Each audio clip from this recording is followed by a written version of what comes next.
ಕೋಗಿಲ layout ಆಯಿತು. ಈಗ ಸಾರಾಯಿ ಪಾಳ್ಯದ ಸರದಿ. ಜಮೀರ್ ಸಹಾಯದ ನಿರೀಕ್ಷೆಯಲ್ಲಿ ಸಾರಾಯಿ ಪಾಳ್ಯದ ಜನರಿದ್ದಾರೆ. ತಮ್ಮ ಮನೆಗಳನ್ನ ಉಳಿಸಿಕೊಡಿ ಅಂತ ಸಚಿವರ ಮೊರೆ ಹೋಗಿದ್ದಾರೆ.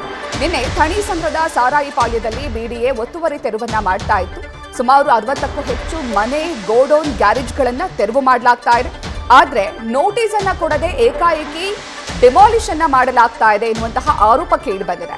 ನಮ್ಮ ಮನೆಗಳಿಗೆ ದಾಖಲೆಗಳಿದ್ರೂ ಕೂಡ ಡೆಮಾಲಿಷ್ ಮಾಡ್ತಿದ್ದಾರೆ ಅಂತ ಅಲ್ಲಿರುವಂತಹ ನಿರಾಶ್ರಿತರು, ಅಲ್ಪಸಂಖ್ಯಾತರು ಮನವಿಯನ್ನ ಮಾಡ್ಕೊಳ್ತಿದ್ದಾರೆ. ನೋಟಿಸ್ ಅನ್ನ ನೀಡಿಲ್ಲ, ನಮಗೆ ಯಾವುದೇ ರೀತಿಯ ನೋಟಿಸ್ ಅನ್ನ ನೀಡಿಲ್ಲ. ಡೆಮಾಲಿಷ್ ಮಾಡೋದಕ್ಕೂ ಮುಂಚೆ ನಮಗೆ ನೋಟಿಸ್ ಅನ್ನ ನೀಡಬೇಕಿತ್ತು. ಜೊತೆಗೆ ನಮ್ಮ ಮನೆಗಳಿಗೆ, ನಮ್ಮ ಜಾಗಗಳಿಗೆ ನಮ್ಮ ಹತ್ರ ದಾಖಲೆಗಳಿದೆ. ಆದ್ರೂ ಕೂಡ ಯಾವುದೇ ನೋಟಿಸ್ ನೀಡದೆ ಏಕಾಏಕಿ ಬಂದು ನಮಗೆ ತೊಂದರೆ ಮಾಡ್ತಿದ್ದಾರೆ, ನಮ್ಮ ಮನೆಗಳನ್ನು ತೆರವು ಮಾಡ್ತಿದ್ದಾರೆ. ಹಾಗಾಗಿ ಸಚಿವ ಜಮೀರ್ ಅಹಮದ್ ರವರು ನಮ್ಮ ಸಹಾಯಕ್ಕೆ ಬರಬೇಕು ಅಂತ ಅಲ್ಲಿರುವಂತಹ ಅಲ್ಪಸಂಖ್ಯಾತರು ಮನವಿಯನ್ನ ಮಾಡಿಕೊಂಡಿದ್ದಾರೆ.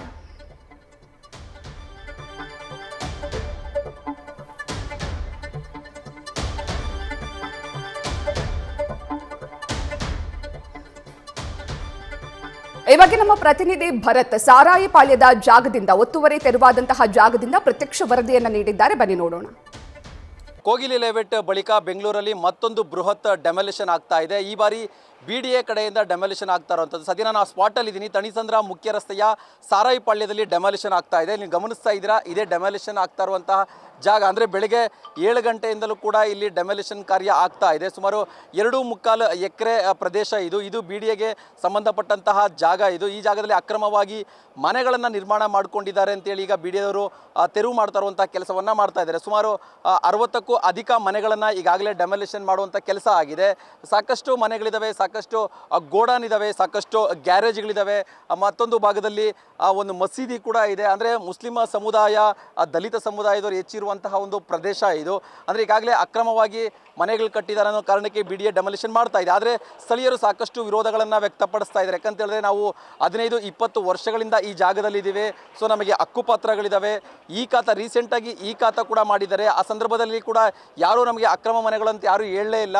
ಈಗ ಏಕಾಏಕಿ ನಮಗೆ ಯಾವುದೇ ರೀತಿಯಾದ ಒಂದು ನೋಟಿಸ್ ಕೊಡದೆ, ಮಾಹಿತಿ ಕೊಡದೆ ಡೆಮಾಲಿಷನ್ ಮಾಡ್ತಾ ಇರೋಂಥದ್ದನ್ನು ನಾವು ಖಂಡಿಸ್ತೀವಿ ಅಂತ ಹೇಳ್ತಾ ಇದ್ದಾರೆ. ಮತ್ತೊಂದು ಗಂಭೀರ ಆರೋಪ ಅಂತ ಹೇಳಿದ್ರೆ, ನೀವು ಇಲ್ಲಿ ದೃಶ್ಯಗಳಲ್ಲಿ ಕೂಡ ಈಗ ಗಮನಿಸ್ತಾ ಇದ್ದೀರಾ, ಬಲಭಾಗದಲ್ಲಿ ಏನು ಕಾಣಿಸ್ತಾ ಇದೆ ಇದು ಉಪಮುಖ್ಯಮಂತ್ರಿ ಡಿ.ಕೆ. ಶಿವಕುಮಾರ್ ಅವರ ಜಾಗ ಇದು. ಈ ಜಾಗವನ್ನು ಅಭಿವೃದ್ಧಿ ಮಾಡಬೇಕು ಅನ್ನೋ ಒಂದು ದುರುದ್ದೇಶದಿಂದ ಈ ಪಕ್ಕದಲ್ಲೇ ಇರುವಂತಹ ಒಂದು ಬಿಡಿಎಗೆ ಸಂಬಂಧಪಟ್ಟ ಜಾಗವನ್ನು ಈಗ ಡೆಮಾಲಿಷನ್ ಮಾಡ್ತಾ ಇದ್ದಾರೆ. ಇದನ್ನು ಅವರು ಒತ್ತುವರಿ ಮಾಡಿಕೊಂಡು ಡಿ.ಕೆ. ಶಿವಕುಮಾರ್ ಅವರ ಜಮೀನಿಗೆ ಸಹಕಾರಿಯಾಗುವ ನಿಟ್ಟಲ್ಲಿ ಕೆಲಸ ಮಾಡ್ತಿದೆ ಗೌರ್ಮೆಂಟ್ ಅನ್ನೋ ಒಂದು ಆರೋಪವನ್ನು ಕೂಡ ಸ್ಥಳೀಯರು ವ್ಯಕ್ತಪಡಿಸ್ತಾ ಇದ್ದಾರೆ. ನೀವು ಗಮನಿಸ್ತಾ ಇರ್ಬೋದು, ಮನೆಯಲ್ಲಿರುವಂತಹ ವಸ್ತುಗಳನ್ನು ಏನು ಅವ್ರ ದಿನಬಳಕೆಯ ಸಾಮಗ್ರಿಗಳನ್ನು ಕೂಡ ತೆಗೆದುಕೊಳ್ಳೋದಕ್ಕೆ ಅವಕಾಶ ಕೊಡಲಿಲ್ಲ. ಹಾಗಾಗಿ ಜನಸಾಮಾನ್ಯರು ಸಾಕಷ್ಟು ನಿರಾಸೆಯಾಗಿದ್ದಾರೆ, ಸಾಕಷ್ಟು ಬೇಸರವನ್ನು ಕೂಡ ವ್ಯಕ್ತಪಡಿಸ್ತಾ ಇದ್ದಾರೆ. ನಮಗೆ ಸಮಯಾವಕಾಶ ಕೊಟ್ಟಿದ್ದರೆ ನಾವು ನಮ್ಮ ಮನೆಯಲ್ಲಿರುವಂತಹ ವಸ್ತುಗಳನ್ನು ನಾವು ತೆಗೆದುಕೊಂಡು ಹೋಗ್ತಾ ಇದ್ವಿ ಅಂತ ಹೇಳಿ ಆಕ್ರೋಶವನ್ನು ಕೂಡ ವ್ಯಕ್ತಪಡಿಸ್ತಾ ಇದ್ದಾರೆ. ಮತ್ತೊಂದು ಮನೆಯಲ್ಲಿ ಇನ್ನೇನು 3-4 ತಿಂಗಳಲ್ಲಿ ಮದುವೆ ಕೂಡ ಇತ್ತು. ಸೊ ಮದುವೆ ಇರುವಂಥ ಸಂದರ್ಭದಲ್ಲಿ ನಾವು ಹಣವನ್ನು ಉಳಿಸಿ ಮನೆಯನ್ನು ಖರೀದಿ ಮಾಡಿದ್ವಿ ಈ ಜಾಗದಲ್ಲಿ. ಆದರೂ ಕೂಡ ಈಗ ಏಕಾಏಕಿ ಈ ರೀತಿಯಾಗಿ ಡೆಮಾಲಿಷನ್ ಆಗಿರೋದ್ರಿಂದ